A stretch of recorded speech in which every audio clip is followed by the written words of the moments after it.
Financial crisis in America as people drain savings to pay for groceries and job layoffs accelerate. Hi, it's Edward, back with another video. Please take a moment to click the thumbs up button below and consider subscribing to the channel. Please also share this video with your friends. Thank you for your support. Today, I read several financial news articles. I've included links to the articles in the description below. I encourage you to read the articles to support the authors and news sources. As a private American citizen, I'd like to report and share my transformative thoughts through commentary regarding small sections of these articles that are of public interest. Today, I read an article on CNBC.com written by Elizabeth Gravier titled, "This is the #1 reason Americans are withdrawing from their savings." According to the author, among record-high credit card debt and reports of many consumers living paycheck to paycheck, Americans are relying on their savings to cover monthly bills and common everyday expenses, including groceries. Now, you might be wondering, what percentage of people are actually relying on savings to cover their bills? Well, the author goes on to provide some insight into this. A recent CNBC Select and Dynata Banking Behavior Survey found that 40% of respondents who reported having withdrawn cash from their savings say they did so to cover fixed bills such as a car payment. The second most cited reason, at 38%, was to cover variable expenses like groceries. Now, the author did not share details regarding the sample size for this survey, so we do not know how generalizable these findings are to the population in the United States of America. Therefore, let's take this with a grain of salt. If this is truly indicative of what is happening here in America, it is pretty scary from my perspective. In my opinion, people should not need to tap their savings to cover everyday expenses such as groceries. Unfortunately, many people haven't seen their wages keep pace with inflation in recent years. Some people have no choice but to tap their savings. In my opinion, this is better than racking up credit card debt or using buy now pay later loans to purchase groceries with. I hate to hear about people who are in such a difficult financial situation. What I really worry about is what is going to happen if our economy takes a turn for the worse in the future. If these people are struggling right now, how bad could this get down the road? My heart goes out to these people. Life is already not easy, and it could get a lot worse for them. I'm curious if any of you know people who are depleting their savings to cover regular bills such as groceries. If so, tell me about it in the comment section below. I read another article today that provides some other bad news. This article was on CNN Business and written by Jian Saadi, titled, "It's Holiday Season. For some, it will mean pink slips." According to the author, in November alone, Citigroup, Charles Schwab, Vice Media, car parts maker Continental, and shipping giant Maersk were among well-known employers that announced job cuts. The author went on to say, more companies may make similar announcements by year-end. Well, ladies and gentlemen, just yesterday I reported about 1,200 Pizza Hut franchise delivery drivers who are being laid off in California due to the new law in that state that mandates $20 per hour for fast food workers, which goes into effect on April 1st, 2024. My heart goes out to all of these people who are being laid off. We hear in the mainstream media that the economy is booming. When I read about layoffs and people needing to tap their savings to buy groceries, I have to question what is meant by the word booming. When I looked up the word booming in the dictionary, the definition is a period of great prosperity or rapid economic growth. Do you think we are all living in a period of great prosperity here in America? I know there are some people who have more money than ever before. These are people who own assets and have seen the value of those assets rise in recent years. For the overall population in America, I don't think many would describe this as a period of great prosperity. I know many of you who watch this channel are doing well financially. The same can't be said for a lot of everyday Americans. Tell me in the comment section below if you think this is a period of great prosperity for the masses here in America. Some of these people who are being laid off may struggle to find employment in the future if artificial intelligence starts to replace jobs here in America. I read an article today on foxbusiness.com written by Aislinn Murphy titled, "Study Finds 75% of U.S. Adults Expect Job Pool to Shrink Due to AI." According to the author, 3/4 of Americans above the age of 18 expect the job pool will shrink due to artificial intelligence. This is according to a Bentley Gallup Business and Society study. I personally hate to hear about this, and I hope it does not come to fruition. I understand why companies are interested in gravitating towards artificial intelligence. Human capital at businesses can be expensive, and humans make mistakes. Humans show up to work late at times, and humans can cause problems at the workplace. Once a company makes the initial investment for an artificial intelligence system, they don't have to worry about any of those things anymore. They also have a system that can work around the clock if necessary. In my opinion, I am sure we will see artificial intelligence replacing blue-collar jobs and white-collar jobs. I think this could be very disruptive to a lot of industries in the near future. There are still going to be some jobs that artificial intelligence won't be able to replace in the future.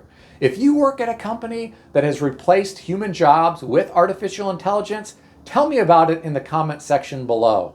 Even if you work in a field that may not be impacted by artificial intelligence, there may still be some reason for concern about potential job losses in the future if we experience an ugly recession. I read an article today on Yahoo Finance put out by the Financial Post and written by David Rosenberg, titled, "Why the So-Called Soft Landing is Just the Calm Before the Storm." The author discussed how economists this past year dropped their recession calls and embraced a soft landing or no landing economic narrative. He went on to say every recession has followed the proverbial soft landing. Think of 1969, 1979, 1989, 2000, and 2007. All were soft landing years that were followed by hard landing recessions that precious few investors were braced for. That is my primary concern today, the lack of preparedness for the inevitable downturn. Well, ladies and gentlemen, let's examine who is saying this. David Rosenberg is often referred to as a bear. With that said, I do tend to agree with him regarding the lack of preparedness for a downturn. This goes for banks, corporations, and everyday Americans. Just reflect back on the previous year. We saw bank failures because of what happened with interest rates. It wasn't just banks that suffered in 2023. According to S&P Global Intelligence, 516 publicly listed firms filed for bankruptcy in the first 9 months of the year. Cheap money allowed for a lot of zombie companies to stay afloat for a long time, and now the tide is changing. Imagine what we may experience if we enter an ugly recession in 2024. I read some of the comments beneath this article, and I thought some of them were very interesting. I'll share some of these comments with you. One person wrote, "There will be no soft landing. The market is heavily overvalued. This is the dangerous game that the politicians play with American lives and the livelihoods to stay in power." Another person said, "This soft landing they are pushing is like a plane touching down on a runway made of quicksand." This next person wrote, "Be very afraid." What do you think? Share your thoughts in the comment section below. Taylor Swift doesn't appear to be worried about a possible recession. I read an article on yahoo.com put out by Women's Day and written by Megan Schaus, titled, "Taylor Swift reportedly bought a mansion in London for Christmas."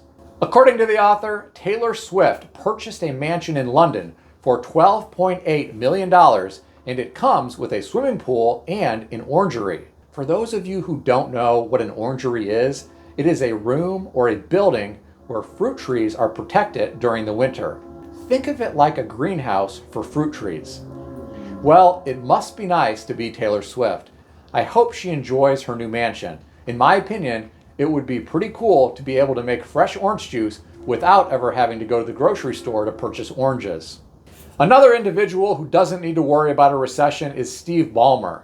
I read an article today on CNN Business written by Elizabeth Buchwald titled, "Steve Balmer is set to make $1 billion a year for doing nothing." According to the author, Steve Balmer is the 6th richest person in the world, and he is set to collect $1 billion just in dividends from his Microsoft stock in 2024. Imagine making $1 billion per year just in dividends. You would be able to do a lot of good for humanity with that kind of money. I sure hope that he does spend that money on things that will benefit humankind and not just to accumulate more professional sports teams like the Los Angeles Clippers, which he already owns. What would you do if you earned $1 billion per year just in dividends? Tell me about it in the comments section below. There's another billionaire who was in the news today. Mark Cuban's sale of the Dallas Mavericks was approved by the NBA. I read an article on foxbusiness.com written by Ryan Gatos titled NBA Approves Mavericks Multi-Billion-Dollar Sale. According to the author, The Athletic reported the deal would be worth around $3.5 billion. Mark Cuban bought the team back in 2000 for $285 million from Ross Perot's group. That's a name I haven't heard in a long time. I remember when Ross Perot was running for president. I'm really surprised that Mark Cuban went through with this sale. His identity has been so tied to owning the Dallas Mavericks. Whenever I see him quoted on television, many news outlets identify him as the owner of the Dallas Mavericks and not as a tech entrepreneur. He made his money as an entrepreneur, and that allowed him to buy the team. I just always thought that was weird. I wonder if he will now be called the former majority owner of the Dallas Mavericks. The article indicates that he is selling his majority stake in the team. This would seem to imply that he may still retain some ownership. What do you think about this sale? Share your thoughts in the comments section below. Please keep in mind that everything in this video is for entertainment purposes only, and nothing in this video is financial advice or advice of any kind. If you need advice, seek advice from a qualified professional in good standing who puts your interests first and foremost. If you enjoyed this video, consider subscribing to the channel. Please also consider sharing this video with your friends. I want to extend a special thanks to everyone who has subscribed to this channel. I want to also thank all of my channel members. Check out some of the great books that I suggest you consider reading in the description below. I've included Amazon affiliate links to these books. As an Amazon associate, I earn from qualifying purchases. Stay healthy and wealthy. I'll see everyone in the next video.